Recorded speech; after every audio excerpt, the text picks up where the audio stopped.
Pense em um grande site de comércio eletrônico que você conhece. Pode ser um site brasileiro, como o Submarino ou as Americanas, ou um site de uma empresa multinacional, como é o caso do Mercado Livre e da Amazon. Agora, imagine o sistema de software que existe por trás desse site.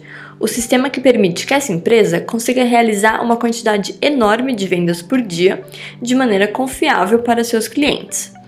Provavelmente, o sistema principal é composto por milhares de linhas de código, que foram escritas e melhoradas ao longo de anos por diversos programadores envolvidos. Agora, imagine que você foi contratado para fazer parte de uma equipe de desenvolvimento que está começando a construir um sistema desse tipo.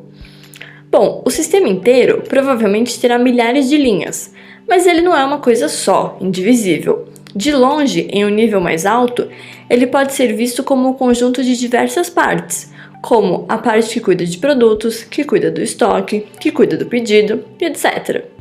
E se olharmos mais de perto ainda para cada uma dessas partes, conseguimos fazer uma nova decomposição, enxergando as unidades que compõem cada parte. E dependendo da complexidade do sistema, ele poderá ser decomposto mais ainda e mais ainda. De maneira geral, a maioria dos sistemas de software que nós desenvolvemos podem ser vistos como um conjunto de diversas unidades cooperando para realizar alguma coisa. Mas e na prática, no código? O que são essas unidades? Como elas ficam divididas e organizadas? Não existe uma resposta única. A resposta vai depender do estilo de programação que foi escolhido para desenvolver aquele sistema. Esses diferentes estilos de programação, ou formas de organizar o seu código, são chamados de paradigmas de programação. Um paradigma de programação nos ajuda a modelar um software, a pensar sobre como vamos decompor um sistema computacional complexo em unidades menores e independentes, cada qual responsável por uma parte do sistema. De acordo com o autor Timothy Bird, um paradigma é uma forma de conceituar o que significa realizar computação e como estruturar e organizar as tarefas que serão executadas por um computador. Essa é uma ótima definição, mas ela é bastante vaga. Não existe uma fórmula que diga se tal estilo de programação é ou não é um paradigma, e por isso não existe um consenso sobre quantos paradigmas existem. Digamos que eu tenha escolhido programar segundo o estilo de programação conhecido como paradigma imperativo. Legal! Mas e se eu resolver alterar ligeiramente a forma de organização usada por esse paradigma? Isso já é considerado um novo paradigma? Talvez não. Mas e se eu alterar um pouco mais ainda? Alguns dizem que existem dezenas de paradigmas, como é o caso do autor desse diagrama, que lista os principais paradigmas de programação. Esse autor lista 35 paradigmas. Se você for procurar na página da Wikipedia, vai encontrar quase 50 paradigmas listados. O autor daquela definição anterior que nós mostramos considera que existem 4 grandes paradigmas, e essa é a abordagem que nós vamos adotar aqui. Esses 4 grandes paradigmas são o paradigma estruturado, o orientado a objetos, o declarativo e o funcional. Cada um desses paradigmas enfatiza conceitos diferentes na hora de decompor um programa em suas unidades, aquelas mesmas unidades de que falamos antes. A programação funcional, por exemplo, coloca grande ênfase no conceito de funções. O seu programa é visto como um conjunto de funções que são criadas, chamadas, passadas como parâmetro, tudo isso para alcançar o objetivo final do programa. Nesse módulo, nós vamos falar sobre orientação a objetos, em que o conceito principal é, como já diz o nome, um objeto. Nós ainda vamos falar muito sobre objetos nesse módulo. Então, se as coisas ainda estiverem muito vagas por enquanto, não se preocupe, elas vão ficar mais concretas ao longo dos vídeos.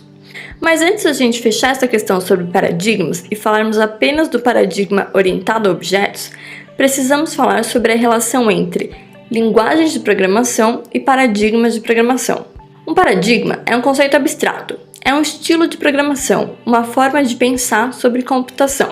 Por outro lado, uma linguagem de programação é algo concreto, é uma ferramenta para descrever uma computação. Teoricamente, você pode combinar essas duas coisas da forma como quiser. Pode programar em qualquer linguagem, usando qualquer paradigma.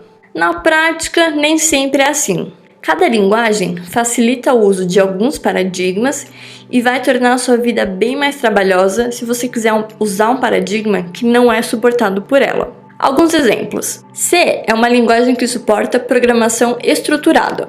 Prolog é mais adequado ao paradigma declarativo. Smalltalk é uma linguagem orientada a objetos. E Lisp e Scheme são exemplos de linguagens funcionais. A maioria das linguagens mais recentes é o que chamamos de multiparadigma. São linguagens em que você, como programador, tem mais liberdade para usar um ou outro paradigma de programação e, inclusive, misturar diferentes paradigmas no seu software. Java, C++, Python, C#, PHP, Ruby são todas linguagens multiparadigma. Programas escritos nessas linguagens são normalmente uma combinação de 3 daqueles 4 grandes paradigmas: o estruturado, o orientado a objetos e o funcional. Assim, podemos resumir programação orientada a objetos, ou POO ou OOP em inglês, dizendo que ela é um paradigma de programação suportado pelas linguagens mais populares atualmente. Essa imagem mostra que das 10 linguagens mais populares em 2015, apenas 2 delas, C e MATLAB, não suportam orientação a objetos. Isso é para você ver como esse paradigma é muito popular e importante. E para fechar esse vídeo, uma observação importante. Não existe o melhor ou o pior paradigma de programação. Um paradigma de programação é apenas uma ferramenta que irá ajudá-lo a pensar sobre o seu software. Cada software vai se adequar melhor a um ou mais paradigmas diferentes, assim como não dá para dizer que um martelo seja melhor ou pior do que uma chave de fenda. Tudo depende do seu problema, e você vai acabar inclusive precisando dos dois na sua caixa de ferramentas básicas.